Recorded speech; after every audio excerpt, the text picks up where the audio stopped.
అసలు కంటే వడ్డీ ముద్దండి. మనలో కొంతమందికి వడ్డీ వ్యాపారులకైతే అందరికి కూడా. ఇది ప్రభుత్వానికి అప్లై కాదు. రైతులకి ఒక గుడ్ న్యూస్ అండి. నీటి తీరువ పన్ను వాటర్ ట్యాక్స్ అని కూడా అంటారు కొన్ని చోట్ల. తక్కువే ఉంటుంది. కానీ దీని వడ్డీ అంటే మామూలుగా అసలే రాష్ట్రం అంతా కలిపితే 100 కోట్లు ఉంటే వడ్డీ 85 కోట్లు అయిపోయింది అన్నట్టు. అంటే డబుల్ అయిపోయింది. రైతులు ఇబ్బంది పడుతున్నారు. ఈ వడ్డీ మాఫీ చేసేయండి అని చెప్పి నిన్ననే జివో 262 రిలీజ్ చేశారండి. ఎక్కడ? ఆంధ్రప్రదేశ్లో సీసీఎల్ఏ జివోస్ ఇష్యూ చేశారు. అంటే ఎక్కువ రైతులకు ఉపయోగపడే విషయం కదా అని షేర్ చేస్తున్నాను. 1000-2000 నుంచి 5-10,000 వరకు కూడా ప్రయోజనం పొందే అవకాశం ఈ వడ్డీ మాఫీలో ఉందండి. అంటే తెలియక కొంతమంది అంటే విఆర్ఓలు తహసీల్దార్ ఆఫీస్కి వెళ్ళినప్పుడు లేకపోతే వాళ్ళు ప్రత్యేకంగా వచ్చి నీటి తీరువా ఇంకా కట్టలేదండి, కట్టేయండి అని అడుగుతూ ఉంటారు. ఏదైనా పని మీద వెళ్ళినా కానీ దాంతో లింక్ చేస్తూ ఉంటారు, ఇంకా కట్టలేదు మీరు కట్టేసేయండి అని చెప్పి.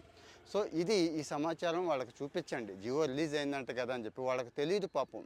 1988లో నీటి తీరువా కట్టాలని చెప్పి ఒక జియో రిలీజ్ చేశారు. అదే కంటిన్యూ అవుతోంది. అప్పటి నుంచి ఎంత వడ్డీ వేయాలి ఏంటి అనేది కూడా లెక్కేస్తారు.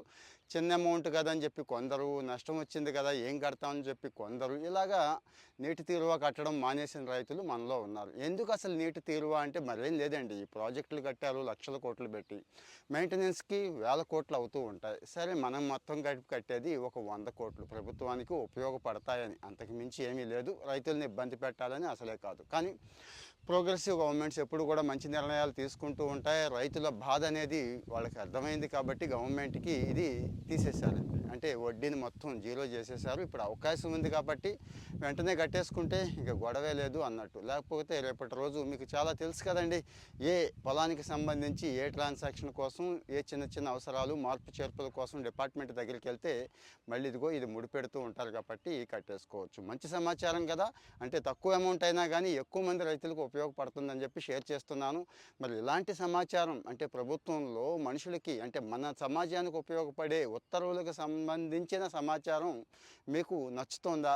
నచ్చితే చెప్పండి. చెప్తే నేను మిగిలిన అన్ని రకాల సమాచారాలు, రకరకాల స్కీమ్స్ కానీ, అంటే గవర్నమెంట్ మనకిస్తున్న బెనిఫిట్స్ కానీ, ఇంకా చాలా ఉంటాయి కదండి రోజువారీ పరిపాలనలో, అవి కూడా షేర్ చేయడానికి ట్రై చేస్తా. ఎందుకంటే కాస్త ఎఫెక్టివ్గా మీకు అర్థమయ్యేలా చెప్తాను అనేది నా ఉద్దేశం. ఇంకా లెంగ్తీ వీడియోలు కొన్ని టాపిక్స్ మీద చేస్తున్నాను. బయోలో యూట్యూబ్ ఛానల్ ఉంది, అక్కడికి వెళ్ళి చూడండి. అలాగే కొంతమంది ఈ మధ్య వీడియోలు చేయట్లేదు ఏంటండి అని అడుగుతున్నారు కామెంట్లో.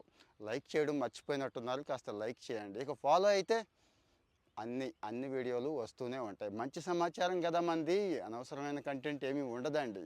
మరి మన వాళ్ళకు కూడా షేర్ చేయండి. Thank you.